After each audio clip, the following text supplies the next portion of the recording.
this is Linda Cohn from ESPN, and you're listening to the ML Sports Platter.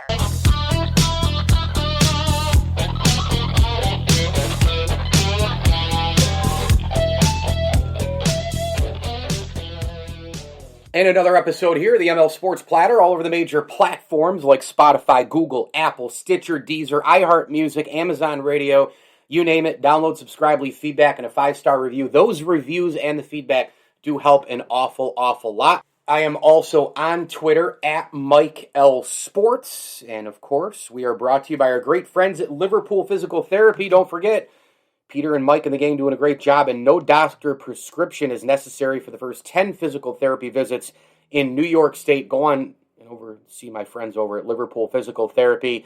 They are doing a great job. LiverpoolPhysicalTherapy.com. Again, no doctor prescription is necessary for the first 10 physical therapy visits in New York State. Big thanks as well to Stanley Law Offices, Barks and Rec Doggy Daycare, and our terrific friends at Prestwick Golf. If you're in and around Central New York, stop by Court Street. Ed Patterson and his team do a great job with re-gripping clubs. I take mine there every single year right after golf season in upstate New York. And oh, by the way, they do have the best of the best of the best as far as golf club lines, new and used, from TaylorMade to Titleist, Ping, access to pretty much everything. Go see my friends over at Prestwick Golf. All right, here we go. These are your 2021 New York Yankees, okay? I'm recording this after Memorial Day, okay? I am recording this just off of a great walk-off win against the Tampa Bay Rays. The Rays had won, 16 of 17 at one point leading up to this game. I didn't think that there was any hope whatsoever in this game because, frankly, they started Tyler Glasnow over in Tampa Bay. And for some reason, I don't know what it is, I don't know what they do, but they figure it out. There is some philosophy going on in there. Guy leaves, doesn't matter. Guy leaves, doesn't matter. You know what Tampa Bay is kind of reminding me of? Tampa Bay is kind of reminding me of and I'll get to these New York Yankees. These are, for the season here in a second. But Tampa affects the Yankees a lot because they're just that much better. But Tampa Bay, they make the playoffs pretty much every year. They figure out a way to get back every year. They lose people every year. They remind me of Alabama, not from the championship standpoint. Nick Saban, he has assistants go left and right all the time, and then he just beats their brains out in SEC play. Kirby Smart, the latest big-name victim at Georgia. It's Saban, just the beat goes on, right? Tampa Bay, Andrew Friedman goes to the Dodgers. No problem. Chaim Bloom, now he's in Boston. Now they've got other guys in the front office. Now you look at their rotation. There's no Blake Snell. They traded him to San Diego. Now, Blake Snell's been bad this year, and I don't know if he'll be bad the whole year, but did Tampa know something somewhere? Did they know something? Charlie Morton, free agent, let him walk to Atlanta. We don't need you. See you later, right? And the lineup, Glasnow's leading the staff, and the lineup is they always get something done. A game that's 2-2 in the late innings, they always get a clutch hit. They have analytics really in the franchise heavy, but they don't rely on them in baseball situations. Now, granted, Kevin Cash pulled Blake Snell in the World Series last year and basically cemented the Silver Platter World Series to the LA Dodgers. The Dodgers still won it, of course, but that played a major, major part. It was almost like they were, waving the flag, going, yep, we're done. Here you go. We're pulling our pitcher. This is Analytic World 2020. This is our modern-day baseball these days with whip, which, OBP WAR I don't mind as much, but, your launch angle, your spin rate, your this, your that, your innings use, bullpen, this is our analytic world, Give me those plus and then 4-letter things that make no sense to anybody, right? But understanding simple baseball is if there's a guy on second base and one out, let's get him in. There's a guy on second base with no out, bunt him over, get a fly out, get the run, right? Get on base, move the base runners, and score the runs. These analytic idiots they don't apparently understand that you still beat the other team by scoring more runs. And their way is, of course, walk, strikeout, home run. Let's just beat you, 8-4 or whatever. But that's not baseball every night. Tampa Bay plays baseball every night. Tampa Bay, they get key hits late. Lau, excuse me. A Rosarina. Choi. It seems like every time Joey Wendell comes up to the plate now, he gets a hit.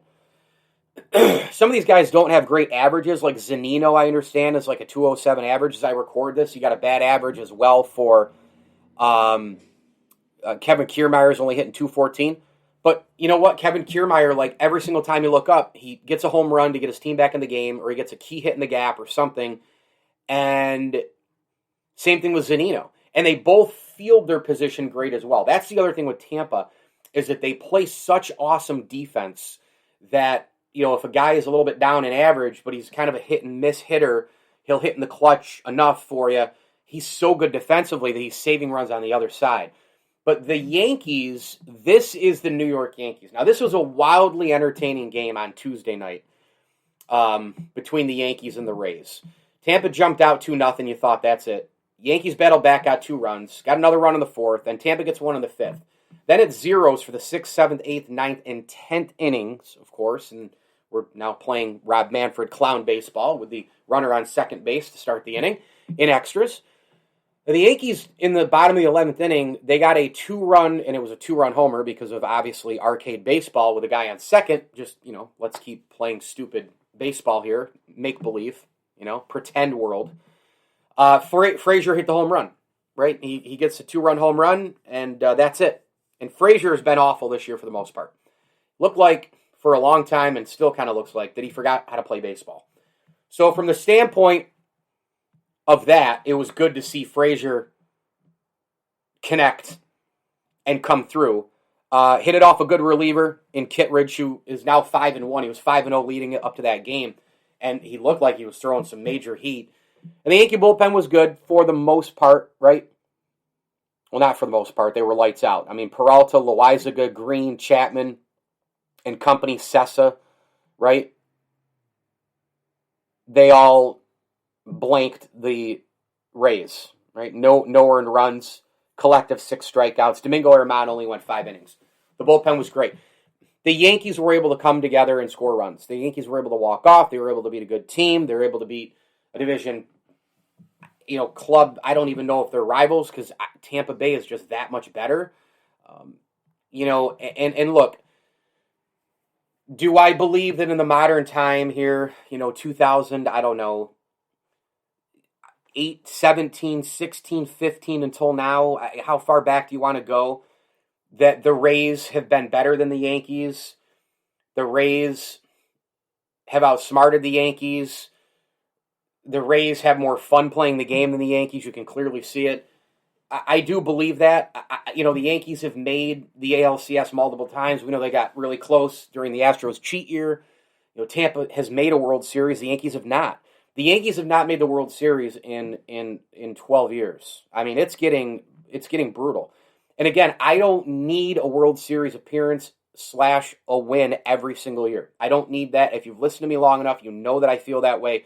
The reality of the situation, however, is that with the resources the Yankees have and the cable deal and what should be a great big starting, scouting department, rather, which obviously baseball teams across the board have slashed, but the international access, the scouting, the tremendous money that they have pouring in from everywhere, the money they give to international free agents, the wealth of people in the game they can bring in, whether it's analytic based or not.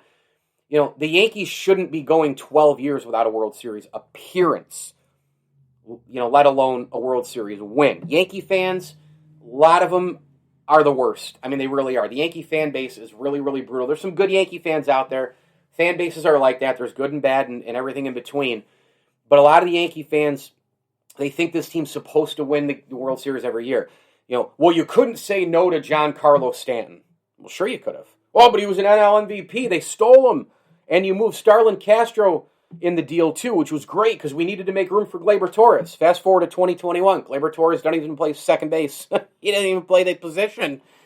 He doesn't even play the position where the Yankees basically had him pegged for the next 10 to 12 years. They traded Aroldis Chapman in 2016. They traded Andrew Miller in 2016. They did all this, to rebuild and redo it and get back into contention and rebuild the farm system. And you know what? I thought for a second that Brian Cashman had figured it out. I really did. I was like, holy cow, this guy is moving pieces. They're look at all these prospects. You hear about the bat speed and the potential and the ceiling of Clint Frazier and Ben Heller and Justice Sheffield and Gleyber Torres. I mean, all these guys, right? And now Clint Frazier, a guy who they messed around with back and forth and screwed up his swing as well with a launch angle and took the bat speed and tried to make it faster. Now he just overswings like everybody else on the roster. Like, okay. And you have Stanton, and Torres doesn't even play second base. It was supposed to be out of Severino, Judge, Sanchez, Torres, 2 or 3 of those guys. Maybe you add a couple of more here and there. And I don't care where you add them. I don't care if you add them as pitchers. Yankees can never figure out starting pitching as well. Estevan Florial. You want to throw him in there? Fine, right? Like it was supposed to be, Andujar could be another one to throw in there, right? It was supposed to be, with all those guys, it was supposed to be 3 or 4 of those guys out of the group. Can they pan out? And it was really funny because during the baby bomber time, oh my goodness, we could have a core 4 building, which, again, core 4, I can't say it enough. I can't stand it. I know people, Jack Curry, the S Network, and others have explained it to me. I don't care. I don't like it. Bernie Williams is in the group. The core 4 it should be the big 5, and that's it. And I don't care if Pettit and Posada and Mo and Jeter won that last title and led all the way up to 2009, and that's where the distinguished nickname took official place and all the rest, although I believe they were using it before that. But no, just because Bernie Williams had been retired for a few years, it doesn't mean that you just cancel him out. And oh, by the way, Bernie Williams had won the 4 World Series, before that as well, right? I mean, he was there for 96 and 98 and 99 and 2000. He was there for, the 6 American League pennants. He was there for all the division championships. He was there for all the 100-win seasons, right? Just a staple, a key cog. He was there way, way, way, way before Jorge Posada. I mean, he was in that early farmhand group with Jeter and Mo Rivera and Andy Pettit. So if there's any core 4, in my opinion, Bernie Williams is before Jorge Posada. And I love, as Ken Singleton would say, Jorge Posada. I love Posada, don't get me wrong. And as the years go on and I see this horrific catching from Gary Sanchez, and we'll get to him in a minute too, it just makes you appreciate Posada even more. And all the egos he handled, from Clemens to Wells to El Duque, to everyone else. I mean, this guy, he was great. He was clutch. He was a switch hitter. He could balance the lineup. He was a better fielder than people give him credit for. There was a couple of year stretch where people were pissed off because they thought that Jorge Posada couldn't really call a great game, and I was like, what are you watching here? And then I saw it a little bit, where he would come down, but then, his shoulder got, he had injuries.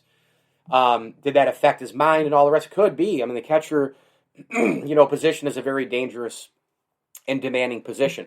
But this Yankee team, Giancarlo Stanton ain't helping at all. And by the way, in this game against Tampa, right, isn't it amazing how it's pretty much like every night, because of the way the Yankees are playing, it's like a must-win? Giancarlo Stanton just came back from the injured list. Giancarlo Stanton hasn't done anything since he's come back. He had, 12 strikeouts since he's come back. He's overswinging. He went on that little hot streak. He is just a small example, yet a prototypical example of this Yankee team. It's a quick streak, and then, sorry, we made you believe that maybe something could really, really happen, but we tricked you again. Like, we tricked you again. Now, we're really actually not that good. Sorry. And that's what this Tampa Bay, this win over the Rays for me is. The Yankees aren't still that good. It was an impressive game for one day only. They were able to get runs in many different fashions. They were able to, take advantage of a rare wild pitch, and LeMahieu bolted home, right? Like those plays were important. The Yankees still left 10 guys on base. They still went 2 for 11 runners in scoring position. And by the way, the teams collectively went 3 for 21 with runners in scoring position and left a combined 18 on base. Tampa, you don't see that as much. Yankees, you for sure do. But, Andujar, home run, Frazier, home run. And then in between, you had, guys getting, hits and running the bases pretty well, right? And Frazier actually made an unbelievable defensive play. I think it was in the 8th inning. Ball I thought was going to fall. Chad Green was in. And it was just a super play. I mean, Frazier came in from right field and just dove and was fantastic. And so, really, the Yankees did everything that you dream about on a consistent level. But what's going to happen next? What are they going to do? And who can you trust in this lineup, really?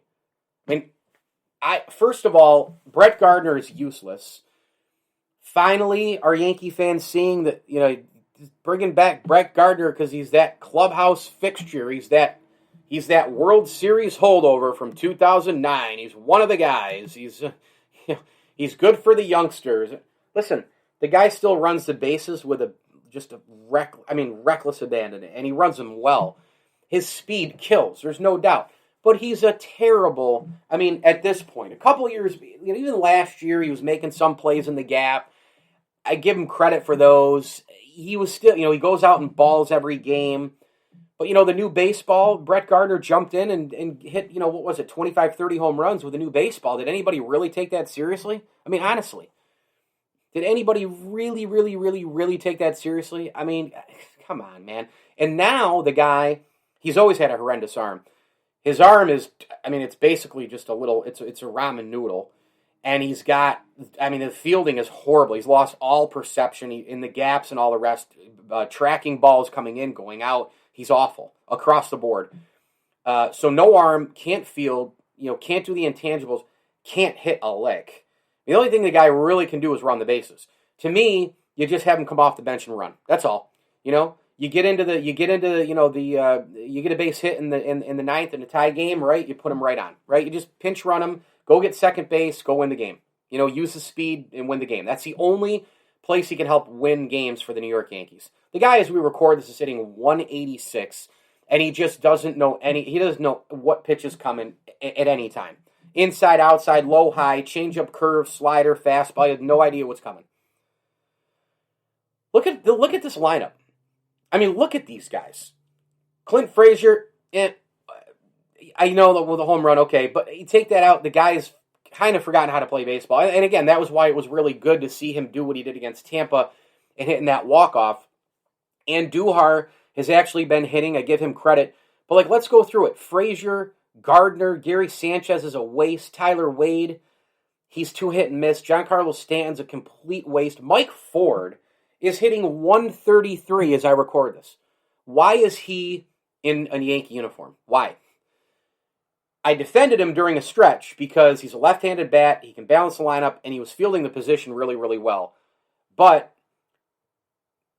he's useless at the plate. If you can call up someone, do it. And I know Luke Voigt's going to be, out for a while. There's another guy they should have traded. Muscle Man, he's always hurt. For some reason or another, the Yankees just don't understand that Giancarlo Stanton is already there, that Aaron Judge is already there.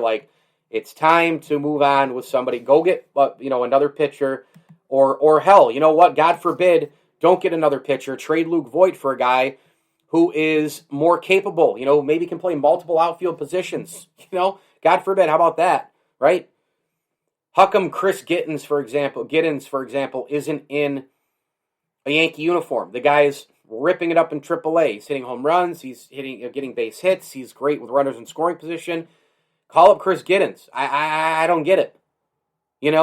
I don't get it. Dietrich, call them both up. What's the deal? Like, Estevan Florial came up, had a really good game, was sent back down because they needed to make room for a pitcher. Why? Leave him up. Send Brett Gardner down. Send Clint Frazier down. Although, are the Yankees, did they get offended enough by the way they treated Clint Frazier where they don't want to send him down again because, it's going to be another PR nightmare because the fans love him, right? They screwed him up so bad. And look, I'm not saying that none of it is on Frazier, but the Yankees really messed up his swing. The Yankees really just haven't done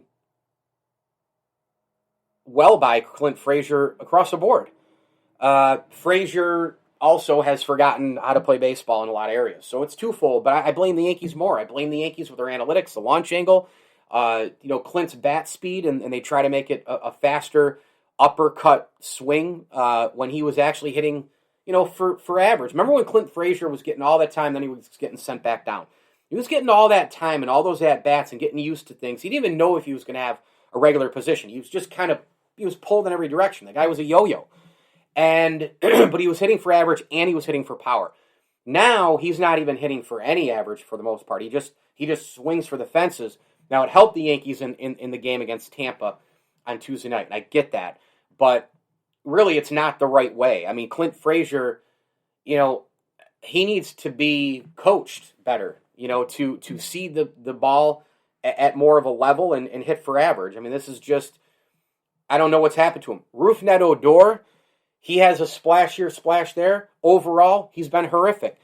I actually like the move when they brought him in because I'm like, oh, utility guy. He can play, a couple different positions maybe. Hey, he's a lefty bat. Okay, maybe they need that. And then he just goes through these stretches. These 2 for 21. And come on, man. And he's hitting 194 as I record this. DJ LeMahieu, who they just gave the new contract to, had a great 2 years in the Bronx. And I give Brian Cashman credit on this one because they basically stole him in his production for 2 years. It was amazing. But he looks nothing like a guy who's won a batting title in both leagues.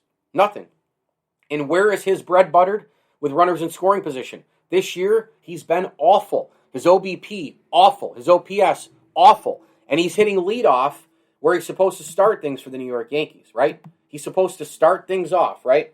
His OBP and his ability, his contact to get on and let's get on, and that starts the inning. Well, he's struggling to do that, and then when the lineup comes around and there's people on, he's struggling to get people in. Aaron Judge, Gio Urshela, mostly for the last, 3-4 weeks, I would say Gleyber Torres is in that category with really guys you can trust. At this point, to a degree, there still is, despite DJ LeMahieu's struggles, there still is a belief, right, somewhere, he's going to do it this time. He has to. He's got to come out of this, right? So there's, maybe I put it at 3.5, right? And I go Judge, I go Urshela, Gleyber Torres, maybe half of LeMahieu. Because I know he's been struggling, but then the other half of me is going, come on, man. You're going to do it.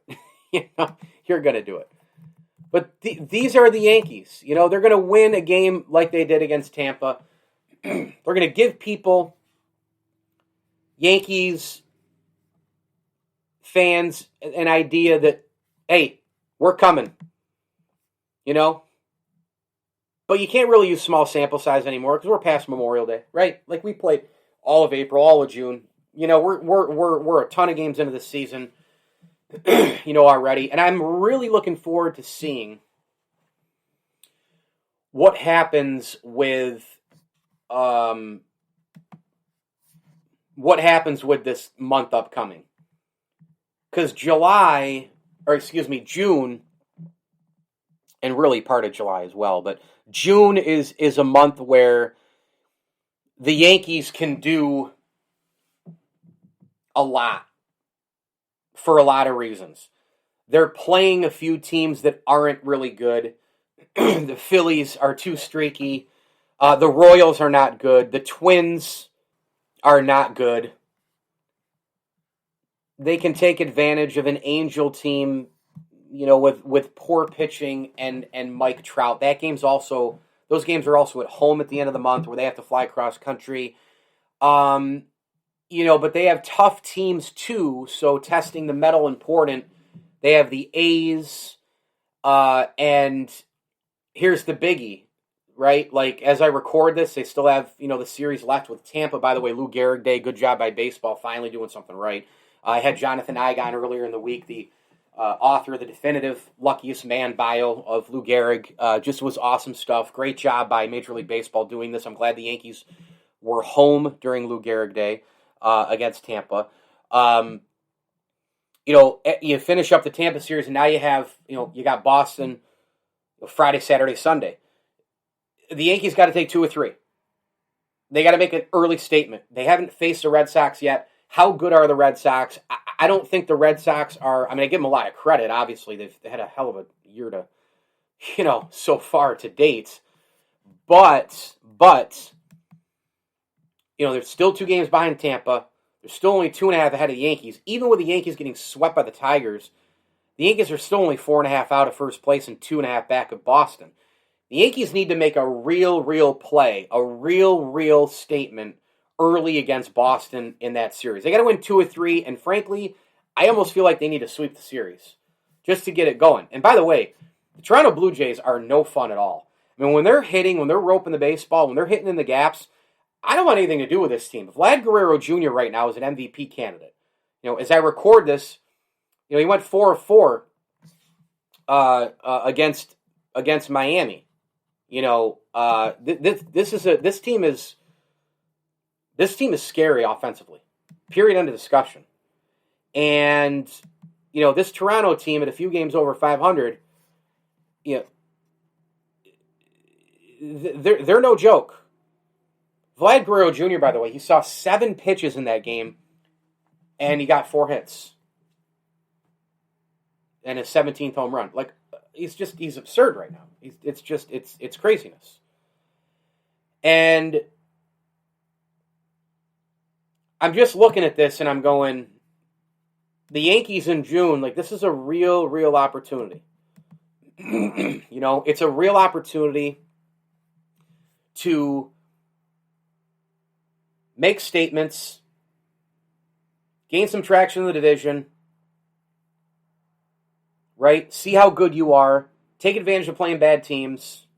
Take advantage of Mike Trout being out for the Angels, assuming that he's still out at the end of the month. I think he will be. Right? Because it was like 6 to 8 weeks. We've gone through a couple of weeks still. 2, 3, 4. I mean, he'll be close to coming back if he's not back, but I'm assuming he's going to be out still. 6 to 8 weeks. I think it's right around that time.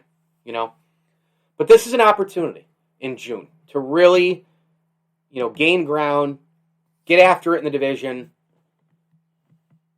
play some good teams, test your mettle. And the Yankees went through that stretch. They went through that stretch where they actually started hitting the baseball, and you said, okay, here they come. It's the offense. Stanton was getting hot when Judge was done not hitting that well, right? And like Stanton was hitting during that time, and there was a big stretch and all the rest. But you think about, the series in May. I mean, they start out with 2 wins against the Tigers. Then they beat the Astros 2 of 3. They beat the Nats 2 of 3. They beat the Rays 2 of 3. And that was the series where I was like, whoa, hang on a minute. They won short. They won that game. They can't win in the postseason. They won 3-1, 1-0. Ooh, here we go. The Orioles, that Sunday game was brutal, losing 10-6, but they won the first 2, right? They took 3 of 4 against Texas. You're like, okay, right? Like, okay, here it comes, right? The White Sox series, I think the 2 series, it was Tampa and the White Sox in the month of May, where I was like, okay, maybe something's going on. Maybe they're snapping out of it here a little bit. But they tricked me. They tricked me just like they did in the postseason, against Cleveland, when they took out Cleveland, and you say, oh, here they come. No, and then they just got it shoved right up their bungholes again. You know? They beat, what, Cleveland last year in the postseason? You know? It's like, oh my gosh. Here we go again with this team, right? Like, what are we doing? And then they just fall down. They fall down. They really do. They fall down right after that. The sweep of the Tigers was just, I mean, absolutely horrific. You know, absolutely horrific. And now we're back to the Yankees just kind of, I mean, who are they? They're the team I've talked about. They're going to give you, they lost 2 or 3 against Toronto right after that White Sox series. Then they got beat, swept by the Tigers. They're the team that is going to give you the end of May garbage after they trick you, and then they're going to trick you with a little sample size. That's why I say June is the month. I mean, they're going to believe, and again, let me quickly say this again and remind, I don't think that this team is anywhere near a World Series. I don't think they're going to make it. I don't think they're going to get past the first round of the playoffs. I do think they're going to make the playoffs. Even if they turn it around and win the division, that's the best I think they're going to do. I've said it all along. They're not built for the regular season. They're not consistent enough. They're not good enough. They don't have enough. And they're controlled too much by the analytics. They can't hit with runners in scoring position. This is who they are. They're the splash team here, splash team there. They're going to trick you with a sweep over the White Sox. They're going to trick you winning 2 of 3 in postseason type fashion against Tampa.